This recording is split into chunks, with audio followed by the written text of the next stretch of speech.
at Question Time to 4.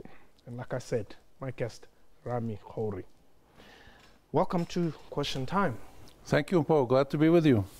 Will the guns ever stop blazing in the Middle East? Yes, they will, when the underlying tensions, inequities, corruption, occupation, oppression, colonization, subjugation, humiliation, when all those underlying issues are addressed, reduced, eventually we hope totally gotten rid of, that's when the guns fall silent. Because the guns only came into active use in a big way in the last 3-4 decades. Before that, there was occasional Arab-Israeli war.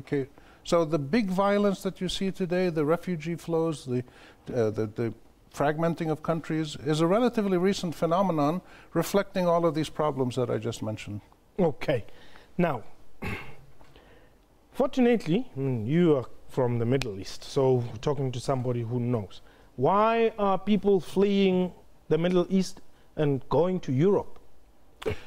Well, they've been fleeing for about maybe 3, 4, 5 decades. It's not that this is the first time, but there was an orderly migration.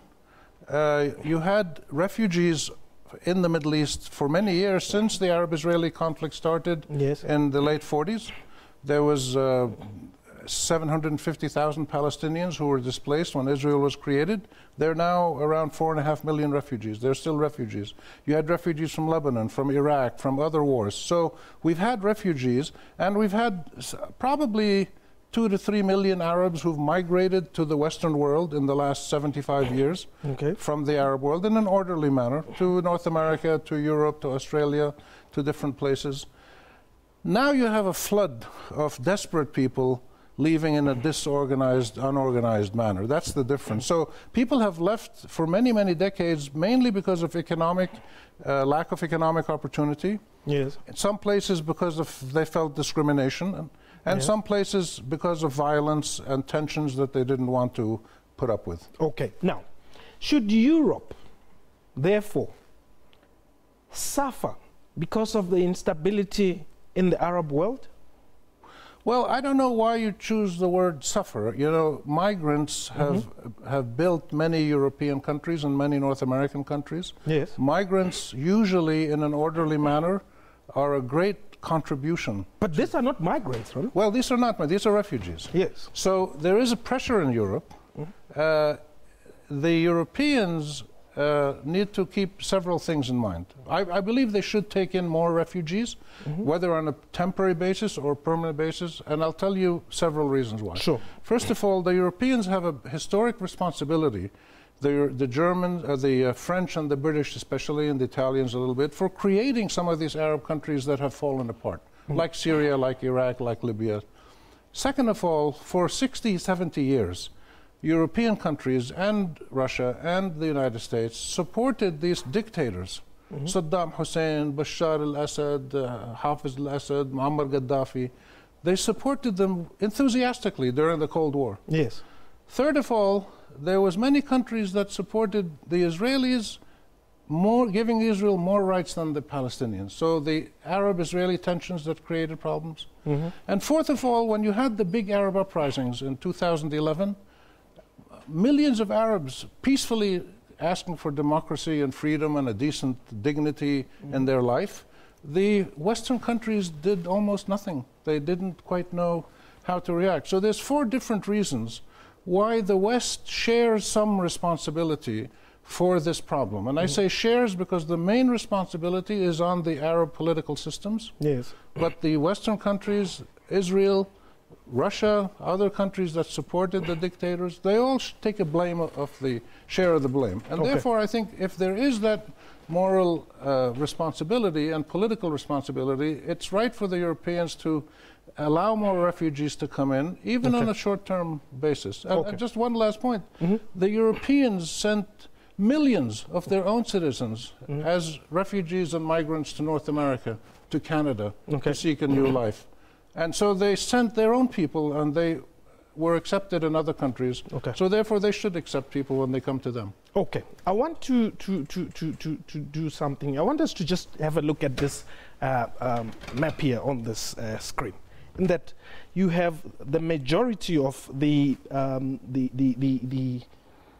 refugees coming out of this part, which is Syria, right? But instead of going, for instance, into Lebanon, maybe a little tiny state there. But Lebanon has 1.3 million refugees already. Okay. Yeah. Now, there's Israel here, right?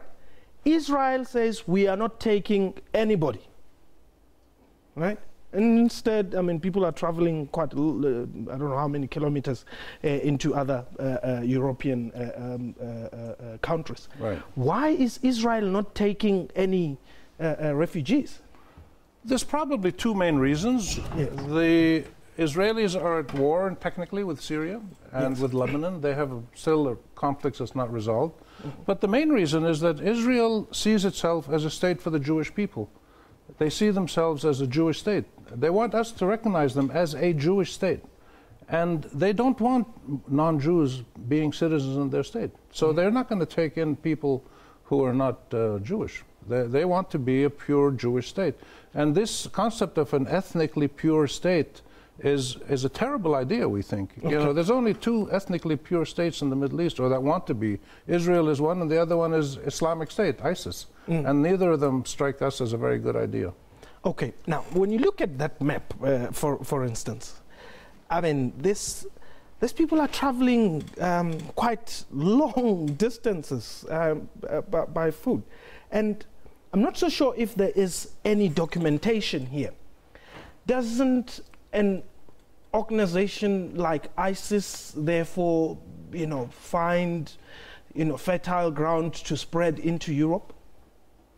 No, I don't think it has fertile ground in Europe at all. It has fertile ground in the Middle East. In fact, the only place where ISIS can spread, and same as Al-Qaeda before it, Bin Laden, the only place where those groups can make anchorage and grow is where there's total chaos. And where did Al-Qaeda and ISIS appear? In the mountains of Afghanistan, border areas of Pakistan, the isolated parts of Yemen, parts of Somalia, the Mali-Libya border, Iraq after the war of 2003 destroyed Iraq. Then when Syria was at war, so it's only in those places of chaos that these organizations can find anchorage. They cannot set up shop in Europe. They might attract a few people from Europe, but not very many. Okay.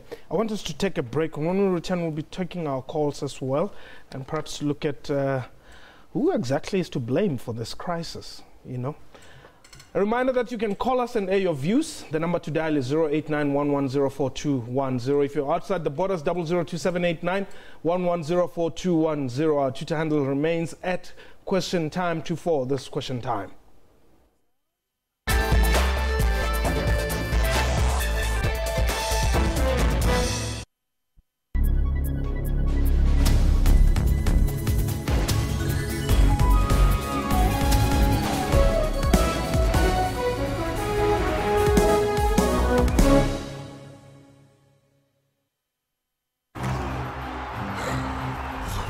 Catch!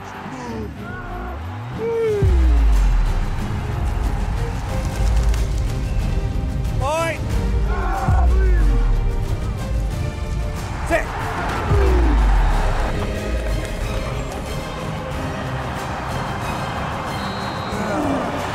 Get behind Rugby World Cup 2015 on SABC.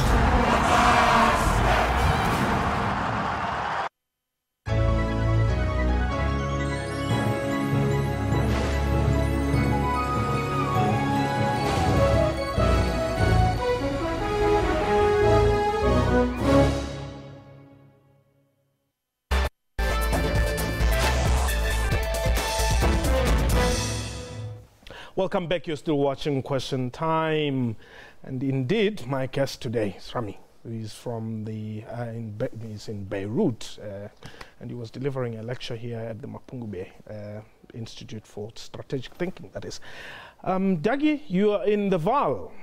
That's correct. How are you? Well, how are you, Dougie? Good, man. You've got a very interesting program on today. Okay. So I want to just ask a question quickly. You've asked the question, why didn't Israel take the migrants?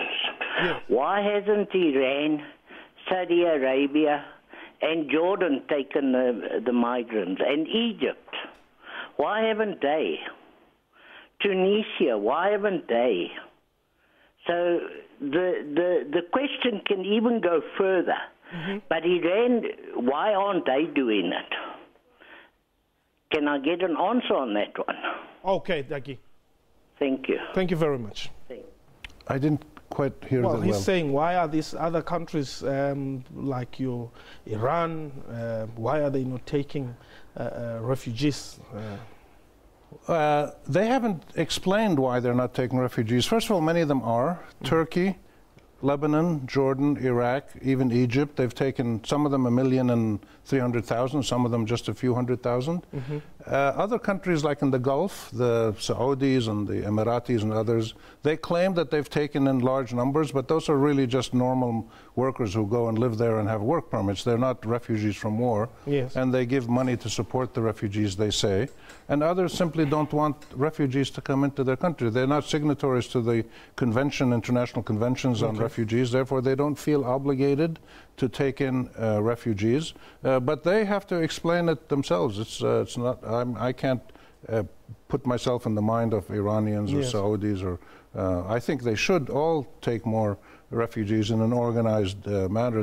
You know, a lot of these refugees are incredibly dynamic people. Anybody who walks with their family across Europe is somebody I want working for me, somebody I want in my school. These are incredibly dynamic, tough, determined people, serious people. They care for their families, they fight hardship, and they persist. And that's the kind of person that somebody should welcome into their society, because they're going to be very dynamic, very active, and very grateful citizens.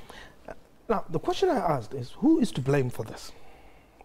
There's no one person to blame, really. Historically, you can blame, as I said, the Arab dictators, the political systems that were autocratic, run by military, run by families for 50, 60 years. You can blame the Israelis because of the Arab-Israeli conflict and its repercussions. Many of the dictators in the Arab world took power because they said they wanted to fight the Israelis.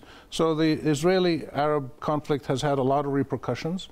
You can blame the Western countries for many reasons, as I said, the Russians and others. So blame really has to be shared. The biggest immediate causes of the problem are two, I would say. One is the British-American invasion of Iraq in 2003, which created chaos in Iraq, allowed the ISIS people, Islamic State, to take root and create that ultimately became the Islamic State.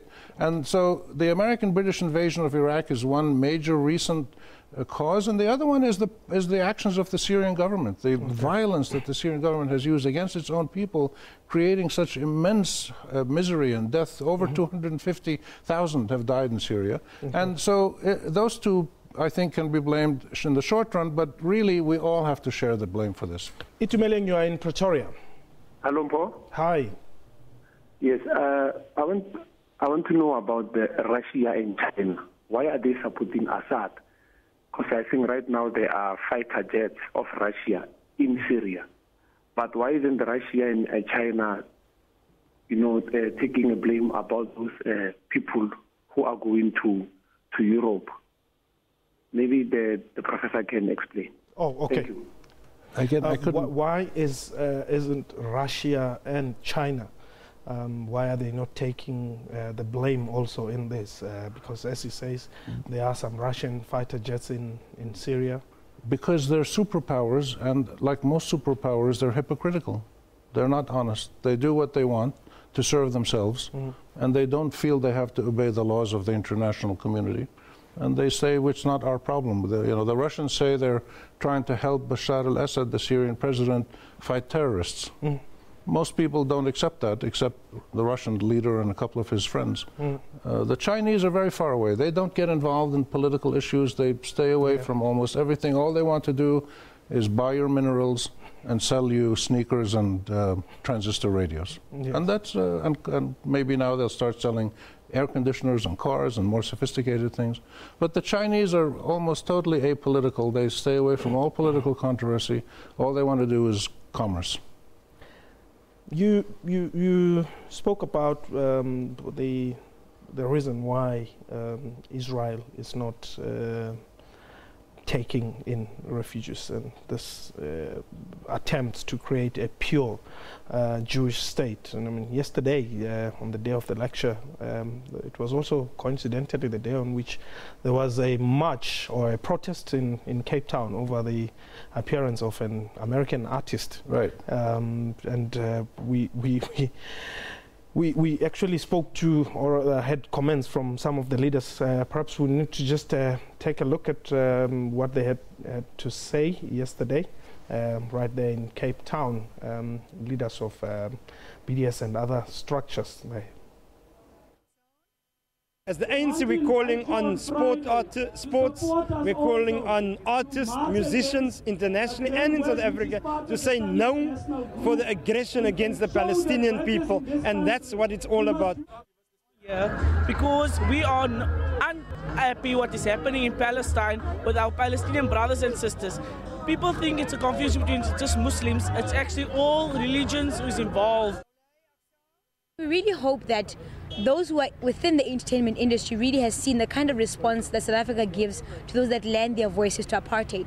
It is not something that we take very lightly in South Africa because of the history, the kind of history that we went through insofar as apartheid is concerned. So these are some of the things that are happening right here in South Africa about the Middle East. What does it say to you? It says to me that, like the global struggle against apartheid, which had support of people all over the world, peaceful support, the global struggle against Zionist colonialism in Palestine is generating equally impressive international support. It's not quite as organized as the anti-apartheid struggle was, but it's telling you that people all over the world care deeply for the rights of the Palestinians as they care for the security of the State of Israel. Okay. What they're saying is Israel should exist within its borders of 1967, but the colonial expansion of Israel, the annexation of the Golan Heights, the Judaization of East Jerusalem, this is not acceptable under any international law, under any standards of human decency and morality. And therefore people have latched on now to the BDS movement, the boycott, divestment and sanctions movement, as a vehicle for peaceful, nonviolent protest against the criminal acts of Israel. And I say criminal because Israel building settlements in the occupied territories is against international law. When you do something against the law, it's a crime. So this is what this means to me, a very powerful symbol of popular support. And these are ordinary people. These are not necessarily big political names, or it's ordinary people who go out there and support. Okay, Mzingizi, welcome to Question Time. Yes, Puti, how are you today? We're well, we're well. Yes, but I just want to ask the question that ever since there is this crisis of some people who are moving from another country to other countries like Syria, as we saw, what is the response of the government of Syria? Because at the end, this thing is affecting the countries that these people are moving to. Okay.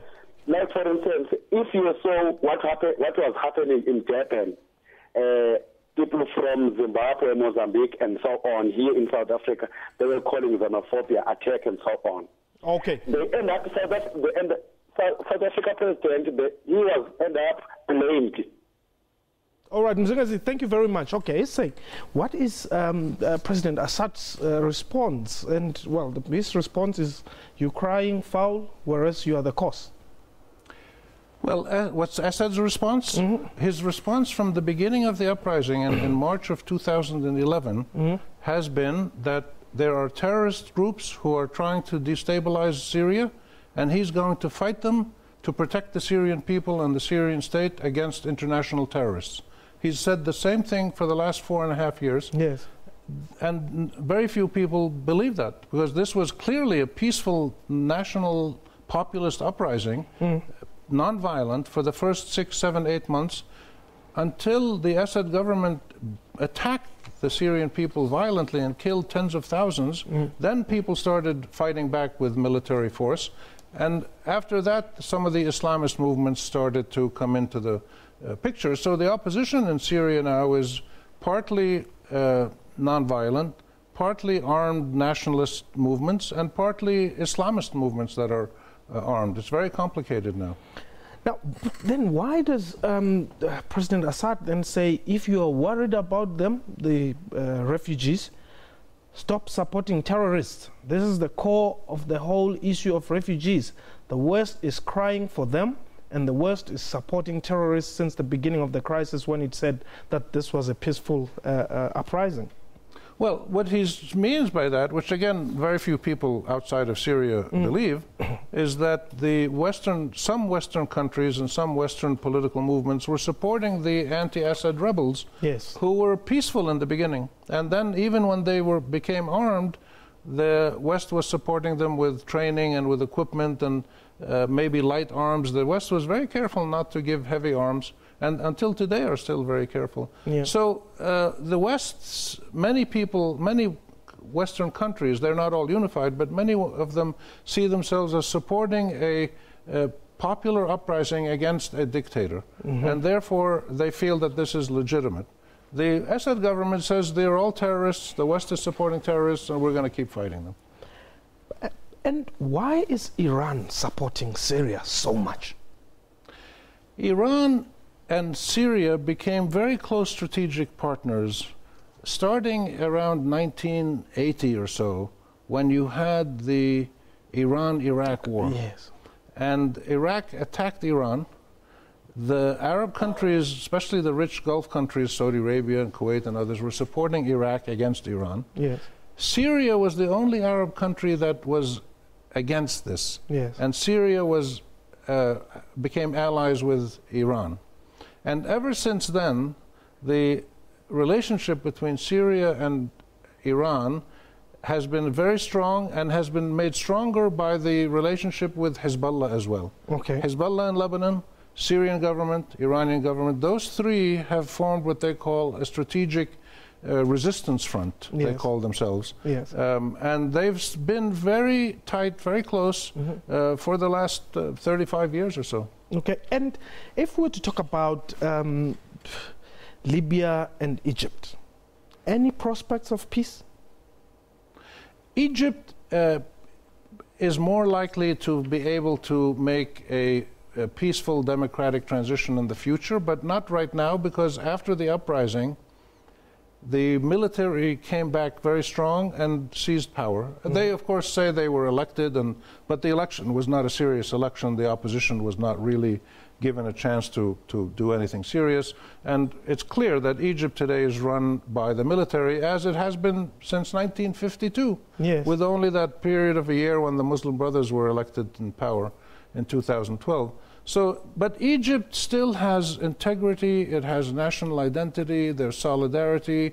They have problems with some Islamist militant groups linked to Islamic State who are attacking the government, and the government's attacking them, but that's still a very limited confrontation. So the prospects of a transition in Egypt are still there, but they're not going to happen quickly. It'll take 3, 4, 5 years for things to get back on track to a democratic transition. Libya is much more difficult. Libya there's no national institutions anymore. The country has fragmented into 3 different regions with 20 or 30 different militia groups and armed groups, some of them supported from outside. Islamic State has taken a small foothold in part of Libya, very small, but they're there. So it's very hard to see Libya making a peaceful transition soon. It will eventually happen. I don't think Libya is going to split up into 3 countries, but it's going to take time for the Libyans themselves to realize that they better reach an agreement. Thank you very much for the time. Thanks for having me. A real pleasure having you indeed. That was Question Time for today. A big thank you to my guests and to you for watching the show. From me and the crew, have yourself a wonderful time. Goodbye.